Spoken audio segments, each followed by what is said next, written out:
Hello, and I'm sorry for not posting. I was sick, but I'm back, so let's begin. Red eyes frantically searched the area as the small pattering of footsteps sounded from below. Eri ran down a hallway with no stable direction, merely going on instinct. Her heart beat that of a drum due to the copious amounts of adrenaline in her system. Her breathing was rapid and tired as she ran ahead. I have to hide. The main thought echoes within Eri's head over and over, her bluish off-white hair flailing in the wind that reached her due to her acceleration. No, he'll find me. She held her hands close to her chest, turning her head to find any place of safety.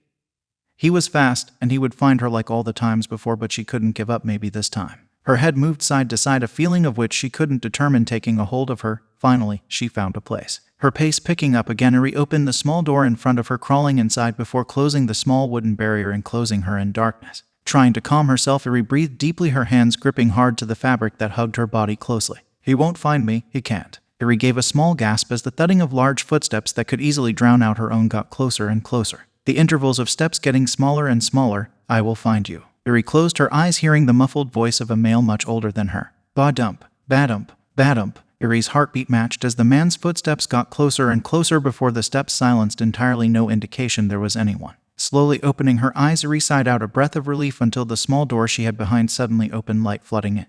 I found you. Eri looked to the man before her. His emerald green eyes, the unruly locks of green hair highlighted with tints of black, the man she trusted more than anyone else, Izuku Midoriya. Deku. Giggling, Eri yelled out his nickname, no thought into what it meant, only knowing that it was his hero name. Being lifted into the air, Eri hugged the boy tightly around his neck as she felt his arms carrying all her weight with no effort. How did you find me? Giving a small pout, Eri crossed her arms, remembering why she had been hiding in the first place. Snowball, you always hide in the same place. I don't know any other place. Turning her head to the side, Eri looked at the cupboard she had been hiding in. Izuku always knew where her hiding place was, but that didn't mean playing hide and seek wasn't fun. It was just the opposite, especially since she was having fun with her hero. Hearing a small chuckle, Eri saw the boy smile, though it wasn't the one that was her favorite.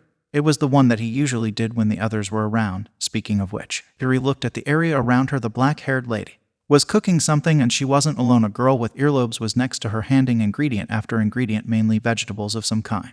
Eri forgot their names, if she was being honest, only remembering their features. Now that her mind was off the game they were playing, she clutched back onto Izuku tightly. She still didn't trust these people as she trusted him. Awa. Turning to the Awa, Eri saw who she dubbed Machai Girl. The brown-haired student smiling brightly at her hero, the boy blushing slightly as he rubbed the back of his head. You both are so cute. Eri saw Machai squeal, which only tightened her hold on Izuku even more. Deku, I'm hungry. Getting his attention, Eri tugged at Izuku's shirt. The boy nodded before grabbing an apple. Eri couldn't help but salivate at the sight as Izuku brought it to her. Latching on, Eri let go to grab the fruit, chewing in delight as she moved Izuku, carrying her to the couch before sitting down. Moving to his lap, Eri munched on her apple while Izuku engaged in conversation. She didn't focus on hearing anything, only savoring the sweet flavor of her favorite food. A smile made its way to Eri's face. She was happy for weeks. This feeling was new but welcome. Ever since she had been saved, her life had been better. And with Izuku, she knew it would be good. Eating, it was only when the door to the dorms opened loudly that she was startled, her hearing coming in tune with what was being said. Once again, feeling Izuku's arms wrap around her in protective custody, the weight underneath her ceasing to exist. Izuku jumped over the back of the couch. Scared, Eri pulled herself to Izuku as she heard yelling from Aizawa. Midoriya, let go of Eri and get down on the ground. For what? What is going on? Eri looked up, seeing Izuku's face twist in confused anger. She felt herself move with his steps steadily going backward. Deku. She saw his eyes look at her, them softening in a dead gray color that always comforted her when she was scared. Put your eye down, young Midoriya. This time it was a blonde man, his skinny body covered by a striped suit, his finger pointed at her. Eyes widening, she dove back into Izuku's embrace, closing her eyes, her body shivering. Why? Explain what is happening. Shut your mouth, traitor. You're in no position to make demands. You know what you did. Eri put her hands to her ears, trying to block the loud screaming.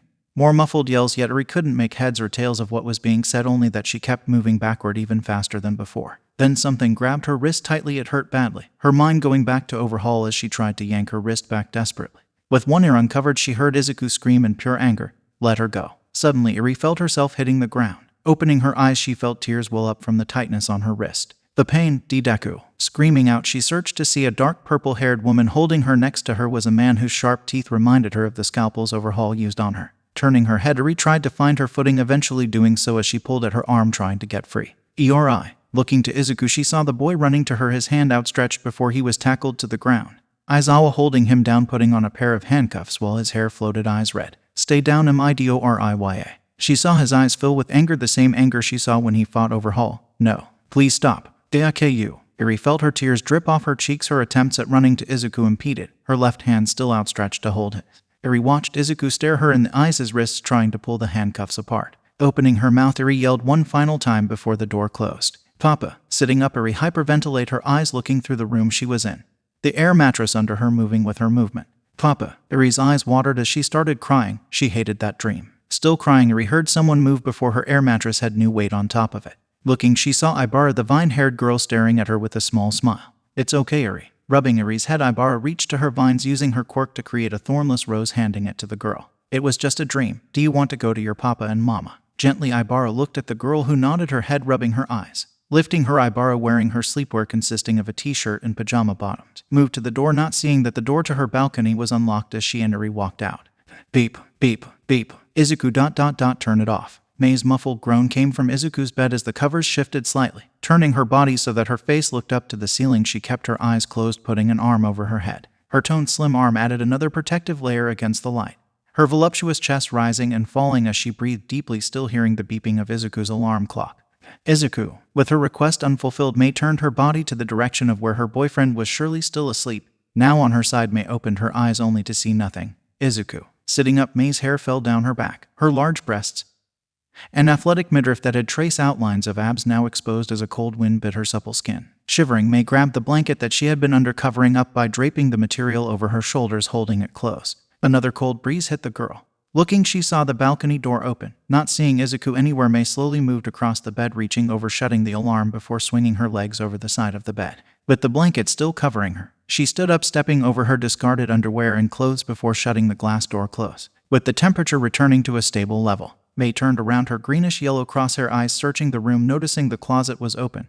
Though she didn't think much of it, not like she looked in the room when she had gotten there. Not that she could have. Still, no, Izuku wasn't on site, but maybe he had gotten to get breakfast and was coming back. Justifying his absence, Mei had no sense of worry inside her as she finally let go of the blanket. Her naked form now unveiled entirely. Her breasts, stomach, arms, rear, everything was exposed, but she didn't mind now that the cause of the cold was gone. Walking forward, her assets moved with her. She bent down, picking up the shirt Izuku had thrown on the ground last night, slipping it over her body, the shirt accommodating for her size easily, before moving over to the boy's drawer, which was slightly open.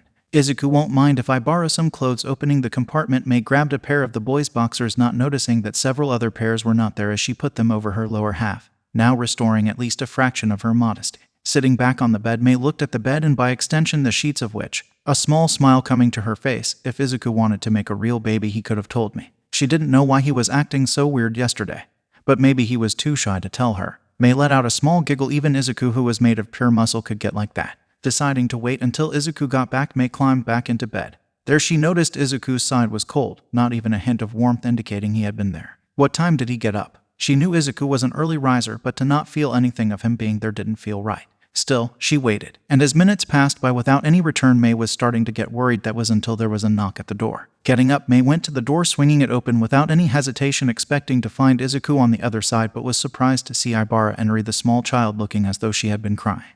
Grabbing the girl from Ibara's arms, Mei hugged her tightly, carrying her. "Is my baby okay?" "What's wrong?" Concerned, she looked at Ibara, the vine-haired girl, explaining while bowing down. She had suffered a nightmare. She requested to see both you and Midoriya. Putting her head up, Ibara stood still, awaiting Mei's response, the girl rubbing Eri's back, still hugging her. "It's okay, my baby mama is here." "Ibara, when you were down there, did you see Izuku at all?" Mei questioning the girl didn't get a response as suddenly running was heard and it was coming in their direction fast. "Where's Midoriya?" Aizawa and Snipe ran up the steps of the dorms, running to the two, who looked confused, them continuing as they pushed their ways inside the room. Aizawa and Snipe, ignoring the clothes on the ground, started searching the room. Aizawa flipped up the bed as Snipe investigated the closet. "What are you doing?" Yelling, Mei got into Aizawa's face, demanding to know why they were tearing up Izuku's room. Ibara too wanted to know, her vines already coiling, as Mei pressured the teacher, still holding Eri to her as she continued to yell questions at the two. Aizawa looked at Mei and Ibara. "Snipe is missing very dangerous weapons only Midoriya knew about. His suit isn't here either." Yelling from the closet, Snipe had gotten Aizawa to look at him before the teacher turned back to Mei. "Hatsune, we need to know where Midoriya is. Please contact him." Mei took a step back, listening to them. Mei, like a vice grip, was slowly closing on her stomach in the most painful way possible. Eri looked up at Mei. "Mama." Getting everyone's attention, they waited for Eri's next words. The girl slowly remembered Izuku's words. "Papa told me that he has to go away." What? When did he tell you?" Mei, looking at Eri, saw the girl open her mouth. "When I was with Auntie Ibara." May froze. Izuku was with her when she fell asleep. She knew that. She didn't hear him leave, and if he did, why didn't he come back? Mama, where's Papa going? Yuri's eyes once again filled with tears. May didn't have an answer, only looking on the ground for the pants she had been wearing, digging through the pockets until she grabbed her phone. Setting Yuri down temporarily, May used her finger scrolling through her contacts before pressing on Izuku's name. Please pick up. There wasn't even a ring as it went straight to voicemail. May tried again and again, her breathing increasing, panic evident in how she fumbled with the phone in her hands, yet each time it had gone straight to voicemail. Can you contact him? Aizawa, standing by, looked down at May, who had stopped trying to call, watching the support student shake her head no. He's not answering. May's voice quivered before she got the idea to track his phone. Quickly she got up, pushing past everyone in the room.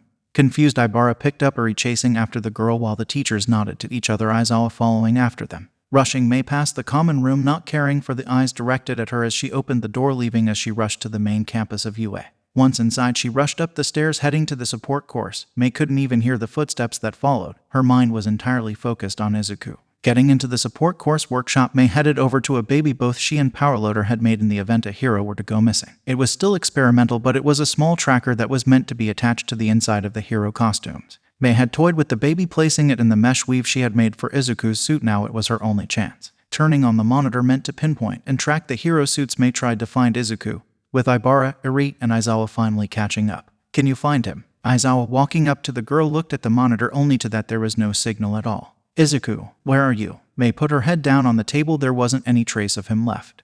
Lucifer looked at his index and thumb, the both of them rubbing against each other, with the cloth of his glove being the only barrier, until it stopped, with his fingers separating. Crumbles of a small device fell to the floor in shambles. The inside of his suit cut slightly, with the push knife he had brought with him being the culprit. So sell any of the valuables we stole? Nope, they're all junk. But I did get this. What do you think? Izu, showing off a gold necklace that had an emerald gemstone. Toga spun around, purposely flashing Lucifer by holding her skirt up for him to see. Lucifer, tilting his head, inspected Toga, the girl blushing under his gaze before he sat back. A shame they have no value, but I have to say that looks cute on you, Himiko. Oh, Izu, I love you. Jumping onto the couch, Toga clutched Lucifer's arm, holding it tightly before Shigaraki cut in. All right, stop that, you're making us all sick. Lucifer, turning his head to his leader, eyed the man before looking to Kurogiri. Has there been any word from this doctor? Nothing. With your assessment of the situation, I had suspended all attempts at searching for him. However, if there is no word soon, I will have to start trying to find him. Kurogiri had already told Lucifer about the League's and AFO's connection to the doctor and how the man was responsible for the nomus Lucifer had seen.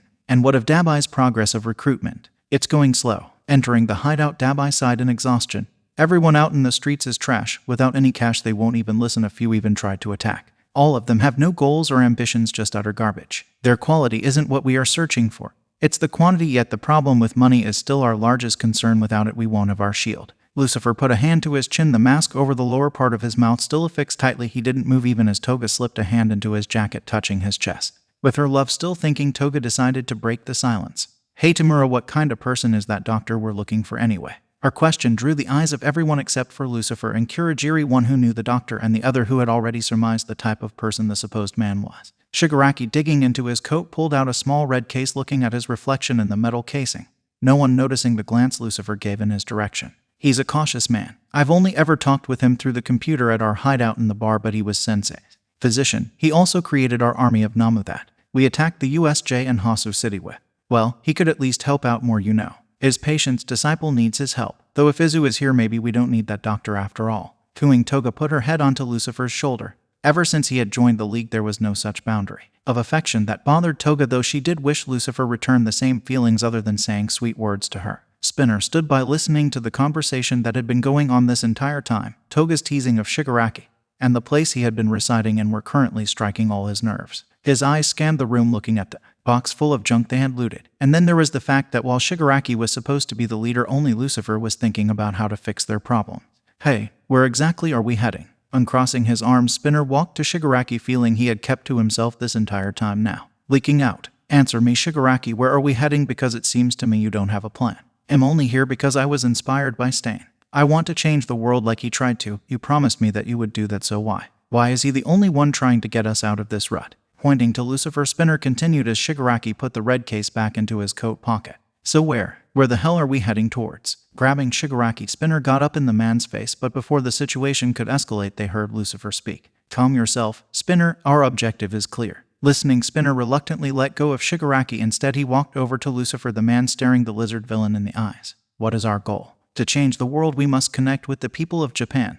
However, their brainwashing done to them by the heroes is very hard to remove. Their sense of justice bolstered by the media. Therefore, I have a plan. If I was to connect to the new station, I can broadcast our mission. However, we must obtain AFO's power that he had left. It is essential to our plan, and while I do not doubt Stain's Crusade's way of going about it was too disjointed, killing the heroes has no large impact, whereas exposing the system for what it is will. However, first things first, we need to gain our shield, and without any word from Jiren, as I've been told, it will take time. For now, have patience, everything will fall into place. Spinner opened his mouth. He wanted to say something, but nothing came to mind. Lucifer was right, so stepping back, Spinner took a seat. On the floor, his head tilted downward. Shigaraki glared at Lucifer, scratching his neck slightly while he eyed the newest addition to the league. He didn't like how control was being taken away from him. The rest of the league were on a different side of the spectrum. Even Kurogiri was a bit glad Lucifer had joined when he did. His assertions were always thought out and not merely created on a whim like Shigaraki's half-baked ideas.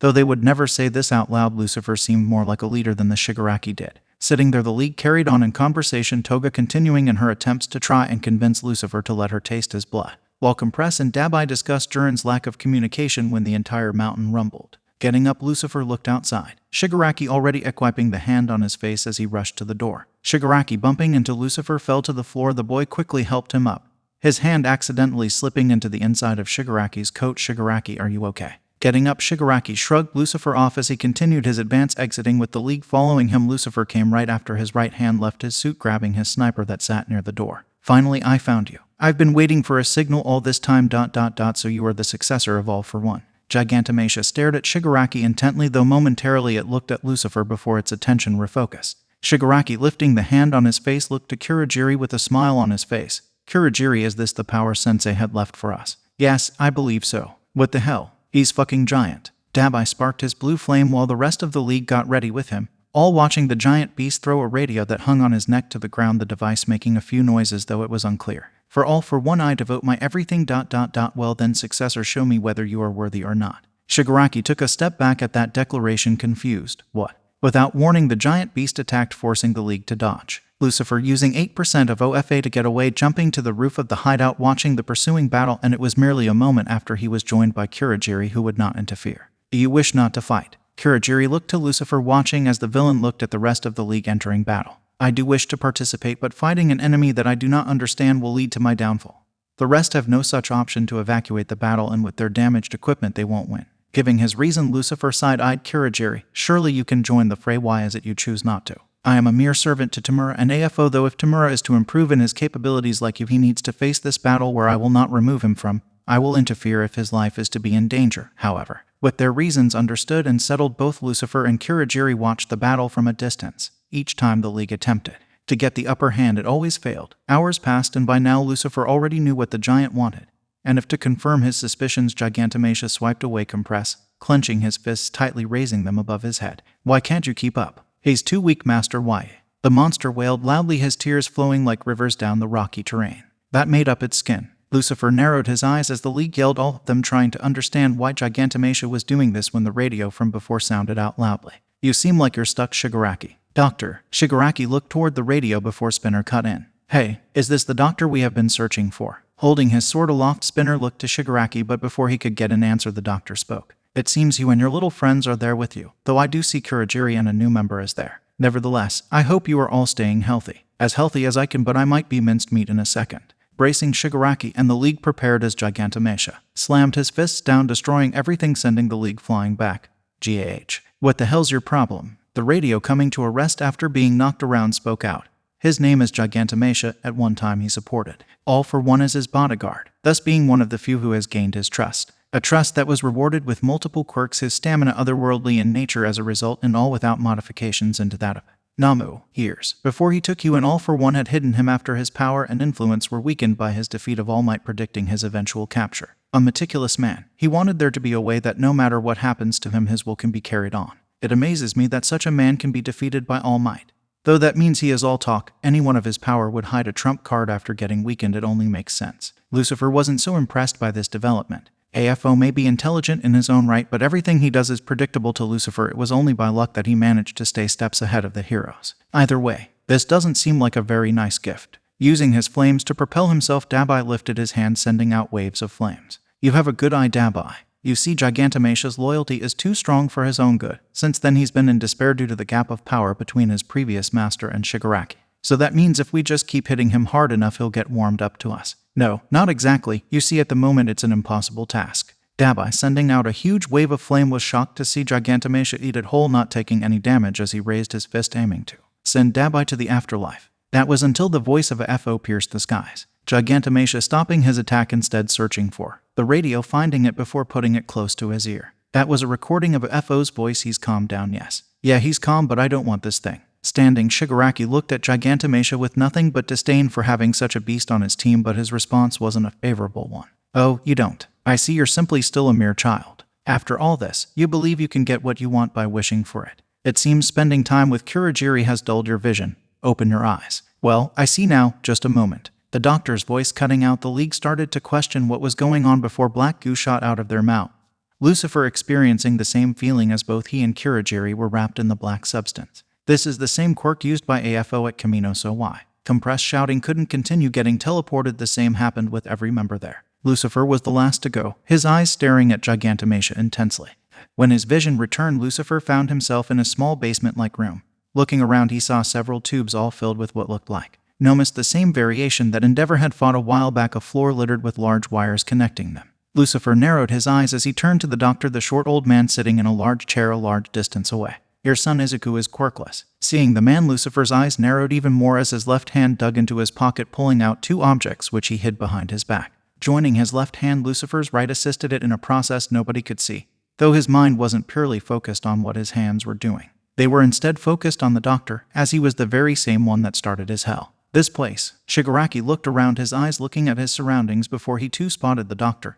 Before he could say something, Dabai interrupted. Wait, are these Nomus? They look different from the normal. Oh ho ho, so you can tell that is a good eye. You see, these are my high-ends, much more perfect than the previous kinds of Namo. They are a whole different breed. As the conversation between the doctor and the League continued, they walked forward. Lucifer was a little behind. Behind his back, a small screen lit up dimly as the logo for a phone company sprung to life. It only took a few seconds before the screen popped up, a notification reading that the phone was ready to be used. Pressing a button on the side, the ringer on the phone went silent as Lucifer crouched down for a second, slipping the device screen down under a bed of wires. Lucifer, looking back up, used danger sense, pinpointing the doctor, who had retreated into a cave-like structure, screaming at them not to come close to him, stating his fake name, Daruma Yujiko, while stating that he didn't want to reveal his address. The man then spout his contributions to the great AFO before turning in their direction. It's not as though I dislike you, Shigaraki. However, you, unlike myself, have accomplished nothing, so tell me, Tamura Shigaraki, what does the trash of society like your group have to offer? Standing there, Shigaraki thought for a minute. I don't remember much before meeting you and Sensei, but what I do remember is Sensei's embrace. Since then I've been thinking, when I wear everyone, my family, my anger flows out. I feel sick to my stomach but calm at the same time. There's nothing but a gaping hole where the fragments of my past are, and I feel a constant weight on my shoulders. It doesn't matter if I destroy the hero society or become a ruler of underground. Nothing will fill my heart because I despise everything that breathes, everything that lives. So why don't I destroy everything once and for all? When it's over, you'll be able to see the most beautiful horizon. So doctor, lend me your strength and I'll show you everything from heaven to hell. Laughing out loud, the doctor caught everyone other than Lucifer off guard.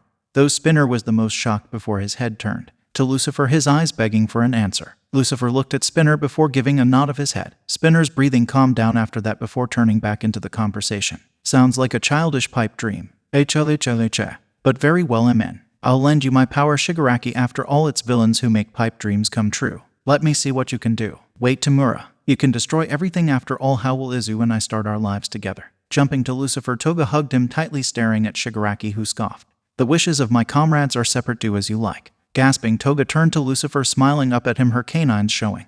You hear that, Izu? We can be together forever. Aha, your group is more than it seemed, and you, Shigaraki, are even better than I expected. You bastard, you were messing with me, weren't you? I only wished to see how much you grew with my own two eyes. Not cooperating was never part of the plan. In fact, I already have some research being prepared for you, but I won't hand it over just yet. You all are too weak, that is a fact. And unlike me, Gigantomachus won't accept you so readily, so make him submit and I will give you my everything. Grab it with your own two hands. That was just a long-ass tutorial, I see. Shigaraki grinned with a sense of victory, yet it was short-lived as Lucifer spoke up. Now that it's settled, Dabai focused back on recruiting the villains that will be of use. The rest of us will focus on subjugating Gigantomachia as soon as possible. This way everything else will go smoothly as we move forward. Oh, and who is this? Shigaraki, please tell me of your new subordinate. Groaning, Shigaraki looked at Lucifer, who still had toga wrapped around his waist. This is our newest UA trader, the former hero brat Deku, Izuku Midori. Interesting, it seems as though there are still those who can think without being clouded by those heroes. Yeah, just send us back already, I'm feeling motivated. Shigaraki, looking back at the doctor, stepped back when a small container filled with what looked like earpieces was placed in front of them. However, they were short on one of them. My apologies for the short supply. I did not expect Shigaraki to make a new friend. Nevertheless, use these to contact me from now on. Grabbing them, the League put them in their ears. However, Toga smiled, instead taking Lucifer's hand and dropping it in his palm. Here, Izu, I would be better if you had this instead of me. With a smile, Toga looked at Lucifer lovingly. Bending down, Lucifer put his hand against her cheek before leaning to her ear. I think that deserves a reward. Wouldn't you say so? His eye staring into hers, a feeling entered Lucifer's gut, and it wasn't good by any means. Nodding her head rapidly, Toga was suddenly let go as the doctor used a smaller Namu affectionately named John to send out a wave of black goo transporting them. Now back to where the Battle of Gigantomachia had started, Shigaraki attracted the giant's attention, speaking loudly as he took the hand of his father off his face. Yo, the future king has returned. Gigantomachia rose to stand at his massive height, looking down at Shigaraki and the League. A king is one who commands respect. Someone strong. Shigaraki smirked before looking at the other members of the League. We'll take him down now. Giving his order, the League launched into battle. However, yet again Lucifer and Kurogiri had hung back. While the League battled for dominance, they were unaware that a single severed finger had been discovered by police in a residential area. The person it belonged to was unknown. Izuku wandered the streets of Hi City, his mask now off. It had been around 2 days since the battle between the League and Gigantomachia had started. He not once during the 2 days had interfered in the battle. Izuku had to admit the giant was very impressive in terms of how long he could fight along with his senses, but fighting-wise it was nothing to sweat at. Gigantomachia reminded him of All Might. The way the giant punches with no thought other than stopping his target. So why was he here in Hi City? It was simple. The doctor was a cautious man, very cautious, so much so that he had remained in secrecy for years. Yet when Izuku had gotten there, that cautiousness seemed to have dwindled. Breathing out, Izuku looked up to the sky. May. Izuku closed his eyes, imagining them clearly in his mind. Papa, why did you leave? Izuku, how could you do this? Opening his eyes, Izuku's pleasant imagery had quickly turned sour. Their smiles had turned into looks of disgust and hate. Shaking his head, Izuku looked at his hand. The nerves had been flaring in pain for days, but he did nothing to try and stop it. Call it penance for his actions against Mei and Eri, or maybe that was how Izuku justified it. Either way, no matter how much he wanted to return, he couldn't. Stopping his walk, Izuku looked at the store in front of him, a phone store. Walking inside, Izuku saw several types of people, all of them looking at phones or accessories they would want to purchase, but Izuku had no intention of buying anything. Hello, sir, would you like some help today? A young girl mid-20s, with black flowing hair, looked at Izuku with a kind smile, the woman a tech assistant for the store. Looking at her, Izuku smiled back. No thank you, I'm sure I know my way. Okay, if you need help, don't hesitate to ask me or any other available representatives. Nodding, Izuku walked past the people and kids in the store. His walk took him to a large table of phones, all of them for display. With limited functionality, but it would work for what he had in mind. Turning on the display phone, Izuku scrolled through the apps before pressing the screen, taking it to the search engine on the phone. Quickly, he typed a website address which didn't take long to load. Pressing on the first link, Izuku was taken to the exact place he needed. Typing as fast as he could, Izuku set down the phone, digging into his pocket, pulling out a pen, scribbling several names, numbers, and addresses on the back and top of his left hand. After finishing, Izuku picked the phone up once more. Going to the keypad, Izuku input a single number. After a few rings, the phone had picked up. Hello, who is this? Izuku stood still, opening his mouth slightly before he spoke. Yorazu, I finally found a use for you. Now listen closely or else. Izuku walked out of the phone store, his eyes set on the address written on his hand. So that's where you are. Should have guessed. Even the most cautious can't avoid problems forever, especially when you invite one in. With that, see you next video. Bye bye.